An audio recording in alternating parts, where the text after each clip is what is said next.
السلام عليكم، ان شاء الله تكونوا على خير وبخير. غادي نشارك معكم الشرموله ديال الحوت ديالي. كيف ما كتشوفوا عندي هنا القزبر المعدنوس، 4 الفصيصات ديال الثومه، معلقه صغيره ديال الفله حمراء، نص معلقه صغيره ديال الكمون، المليحه حسب الذوق، السيترون كذلك عصرته هنا شويه، نص سيترونه معصره، شويه ديال الخل نقيطه شي شويه باش يعطينا داك المذاق كذلك بنين، زويته بلديه. ومن بعد كيف ما كتشوفوا الشرموله ديالي التقليديه المغربيه العاديه كيف ما كتشوفوا جات هنا غزاله والريحه ديالها كذلك غزاله.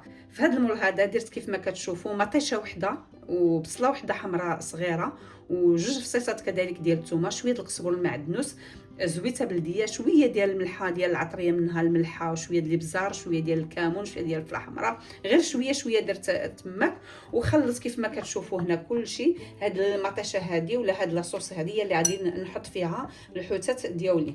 دابا غادي نمشي معكم الشرموله ديال الحوت باش نشرملو الحوتات ديالنا. كيف ما كتشوفوا من بعد ما غسلته بشرته من هنا، زولت له داك القشيره اللي كتكون عنده هنا، زولت له كذلك هاد الجوانب هذه لان كيكون هنا الشوك كيضر. كاين اللي ما كيحيدوش، انا كنحيدو في يعني، وكنحيد هاد الشوكات اللي كيكونوا كذلك هنا، وغسلته مزيان. ودابا غادي يبقى ليا غير نشرملو الشرموله ديالي.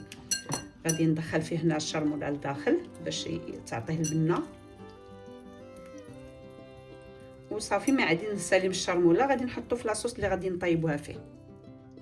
ودابا من بعد ما كما شفتوا انا شرمت الحوتات ديالنا، غادي نخليهم شويه مع هاد لاصوص هادي تدخل فيهم الشرموله ديالهم واحد شويه، وغادي نقطع لهم شويه ديال الخضر اللي غادي نزوقها بهم ونوريها لكم في النهايه ديالها.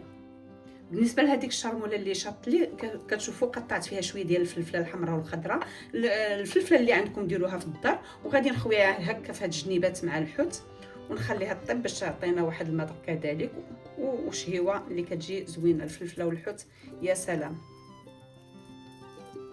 بعد ما درت الفلفله الحمراء والخضراء غادي نضيف هاد النصيص ديال الحامض اللي كنت عصرته على الشرموله، قطعته هنا قطع صغيورين وغادي نديرو حتى هو في المقله، عفوا في المول ديالنا، وغادي نخليه باش يطلق لينا داك الريحه والبنه كذلك. دابا من بعد ما شرمت الحوت غادي ندير هاد البطيطه وخزو كيف ما كتشوفوا، ندير عليها شويه ديال الملحه، قطعتهم قطع صغيرين، مليحه حسب الذوق كما كنقول دائما، شويه ديال الابزار. هنا عندي غوزمارين اللي هو اكليل الجبل،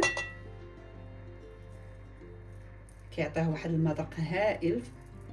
نزيد واحد شويه، وزويته ديال الزيتون حتى هي كنضيف واحد شويه وصافي. دابا غادي نخلط كلشي بحال هكا،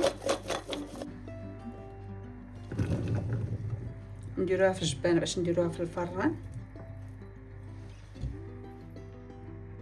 كيف ما شفتوا دابا الجبيبنات ديالنا هما واجدين، الحوتات صافي طلقات فيهم العطريه مقبيله هما مشربين عندي، الخضره حتى هي شرملتها. غادي يبقى لي غير نغطيهم بالبابي ديال الفران والبابي الومنيوم، وغادي نخليهم يطيبوا على 180 ديال درجه الحراره تقريبا واحد ثلث ساعه حتى نص ساعه، وغادي نحل عليهم ونشوفهم واش طابوا، وداك الساعات نشارك معكم النهايه ديال الطياب ديالنا. الى اللقاء. دابا من بعد واحد نص ساعه كيف ما درنا قبيله غادي نحلو نشوفوا واش طاب داك الحوت ولا ما طابش.